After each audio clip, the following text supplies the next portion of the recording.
ভালোবাসা। তোমার ছোট্ট কত সুন্দর। তোমার সাথে প্রেম করলে আমার এত কষ্ট করা লাগছে না, বসে বসে খাইতে পারতাম। থার্ড ক্লাস লোক প্রেম করে গেল তোমার সাথে। খাও না সিগারেট? না, আপনি খান স্যার। আমি তোমার খাওয়াবো সিগারেট। তোমার ছোট্ট কত সুন্দর, কার রং ফর্সা, হয়তো একটু এই যে মানে এই দুশ্চিন্তা হয়ে যায় তোমার কপালে বিভিন্ন জায়গায়, মানে মেকআপ করে আসতে পারোনি, মানে কিছু ক্রিমও লাগায় আসতে পারোনি। না স্যার, আমি ওইসব ব্যবহার করি না। কিন্তু তোমার আবার দেখলাম বানরের মতন, শিয়ালের মতন নখ। তোমার সাথে প্রেম করলে আমার এত কষ্ট, তাহলে তো তোমার সাথে প্রেম করলে আমার এত কষ্ট করা লাগছে না, বসে বসে খাইতে পারতাম। চাকরি করে খাওয়াবে, রান্না করে খাওয়াবে, শুয়ে শুয়ে খালি। স্যার কি বলেন, আপনি আমার বয়সে কত সিনিয়র। আরে প্রেম প্রীতি সিনিয়র আর জুনিয়র আছে না।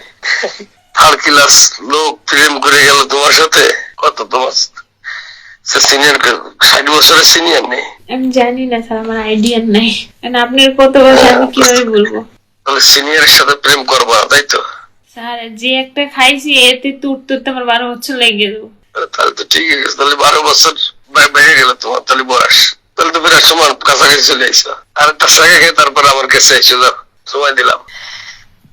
ঠিক আছে স্যার। তাহলে তো সাইকে খেলে তাহলে তো সমান সমান হয়ে যাবে না। খাইছেন স্যার? স্যার তোমার আমি একা না খাইনি। কেন স্যার? আমি খাইছি হলো তোমার 4টার দিকে, তোমার খাইতে মনে নেই আর। আমি তো সিগারেট খাই, খাইতে তো তাই, তুমি তো সিগারেট খাও না। খাও না সিগারেট? না, আপনি খান স্যার। আমি তোমার খাওয়াবো সিগারেট। মায়া কি কাটছে? স্যার মায়াকে এত সহজে কাটা যায়? আরে আল্লাহ, যে তোমার এইভাবে বেশি বলতেছে, বিশ্বাস করতেছে না, বিকাশে টাকা পাঠাও, এটা ওটা, এরপরে মায়া, কোন ধরনের মায়া? স্যার ভালোবাসা তো এমনই অদ্ভুতই হয় না? এই ভালোবাসা কত থাকে, আর কত ভালোবাসা আছে দেখি না, আমরা একটু চাইবানি। অনেক ভালোবাসা আছে তোমার কাছে, তাই না? তোমার 1 কেজি দিও ভালোবাসা, নাকি সব দিয়ে দিছ? হ্যাঁ, জানি না। জানো না? না। আচ্ছা ঠিক আছে, দেখি আছে কিনা আর ভালোবাসা। ওর যে গরিবের পাল্লায় পড়িস, মনে করো যে আমি পরীক্ষা করতেছি যে এটা কত পর্যন্ত থাকতে পারে, কি স্বার্থে থাকবে দেখি। ওই যে জামাইলার ওই যে সাংবাদিক লাবণী, হ্যাঁ, কি হয়েছে? মানে কোন স্বার্থে এরকম করে আগে একবার একজনের কাছ থেকে নিচে একজন আমার কথা বলে যে তার কাজ করা দিবেন, তার 30,000 টাকা দিতে হবে।